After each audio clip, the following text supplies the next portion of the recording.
The Joe Rogan Experience. One of the things that I wanted to talk to you about is the JFK files. And one of the things that you said was that if they showed you what they showed me, this was your quote, you wouldn't want people to know it either. So I opened them up partially. I was met with, from good people, good people. People that were well-meaning. Mike Pompeo was one of them. He's a good person. They called me. They said, "Sir, would rather have you not." And I did open them, but I was asked by some people not to open them. There's a Martin Luther King file too, by the way, that they'd like to see. I don't know if you know, but there is that. But JFK in particular. So they called me. A lot of good people called me. People that that you would find reasonable people. And they asked me not to do it, so I said, well, we'll close it for another time. But if I win, I'm going to open them up. I'm just going to open enough time. Why didn't you open it up the first time, though? Because a lot of times, what was the hesitation, though? Addresses, people that are still living. There are people that are affected.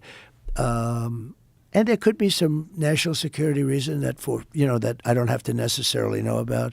But some very good, talented people asked me not to do it.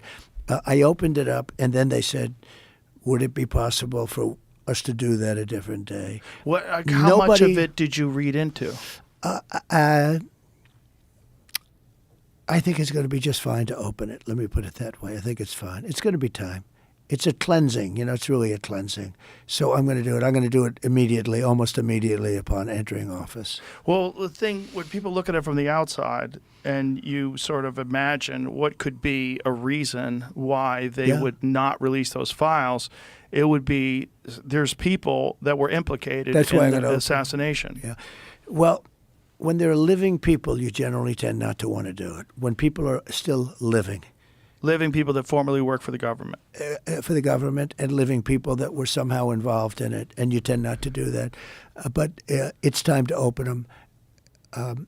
I can't tell you whether or not they're going to find anything of interest. And I did partially open. I think I've opened 50%. But I was asked not to do it, and I thought that was a reasonable ask. But now I'm going to do it. I'm going to do it very soon. There's a lot of interest in it. One of the things that there's a lot of interest in the people coming from space, Yes. And I know you're interested in that. Oh, I'm very interested in that. How much did they tell you about that? A lot. Really? Yeah. What did they tell you? How much can you tell? So how's that work? Is it like super top secret? I can tell, Tell me. Well, based on Hunter Biden, I can say whatever the hell I want, right? But no. But I interviewed a few people. It's never been my thing, I have to be honest. I have never been a believer. I have people that Area 51 or whatever it is, I think it's the #1 tourist attraction in the whole country or something. Area 51 in Las Vegas. Do you know that, right? Sure, I know what it is. So anyway, but it's a big tourist thing. So I interviewed jet pilots that say they saw something. If you saw them, you'd love to have them as your I've had a son. couple in here. Commander David Fravor. Yeah. I had him in, who had that sighting in 2004. Very, very compelling with video evidence, radar evidence. Ryan Graves. I don't believe his name, but I interviewed jet pilots that were solid people. Perfect. I mean, great pilots, great everything. And they said, we saw things, sir, that were very strange. Like a round ball, but it wasn't a comet or a meteor. It was something. And it was going 4 times faster than an F-22, which is a very fast plane, And it was round, which is, in theory, a great shape. So when you were talking to these people, was this something that you were compelled to have conversations about? Was this your personal interest? No, a little bit. It's not a great interest for me, but it's a little interest. I get that question as much as almost any question. Do you think that we have aliens coming, flying around or whatever? What do you think?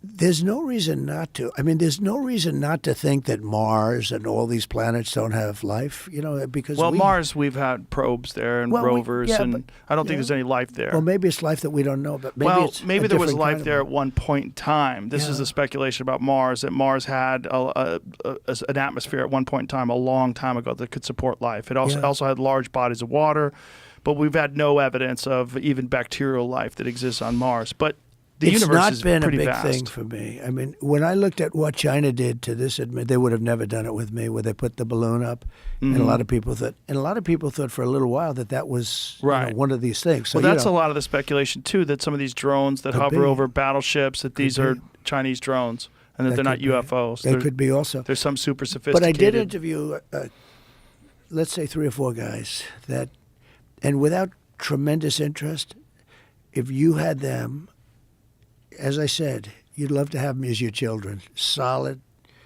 beautiful people. They said, "Sir, there's something there." You know, There's they something said there. They've said it, yeah. Yeah, I've talked to quite a few of They're them. not that have- conspiracy guys. Well, I mean, just the Commander David Fravor thing in 2004 off the coast of San Diego, they clocked that thing going Yeah. from 50,000 feet above sea level to 50 in a second. Yeah. They don't know what it is. That's tough to beat. Yeah, they saw something in the water. It was hovering over that something that was making a disturbance in the water. They got video evidence of this thing. 2 different fighter jets with pilots in them saw it. There's, visual evidence, photographic evidence, video evidence, radar evidence. Whatever the hell it is, it moves in a way that would turn a human being into jello if they were inside of it. The G-force, no one would survive. Oh, so the what is G-force. that? And it doesn't have a heat signature. They don't know what their propulsion system was. But When you fly in some of these jets, these pilots have to be in great shape. oh yeah, I flew with When the you're Blue talking Angels about- once. Yeah, Yeah, as I an got to example. fly. I guess and it's those an are older, FA-18. and those are older machines. And they're crazy. When you fly in some of these things, Oh, my it's God. amazing. Yeah, but Yeah, I can imagine. You got to be special.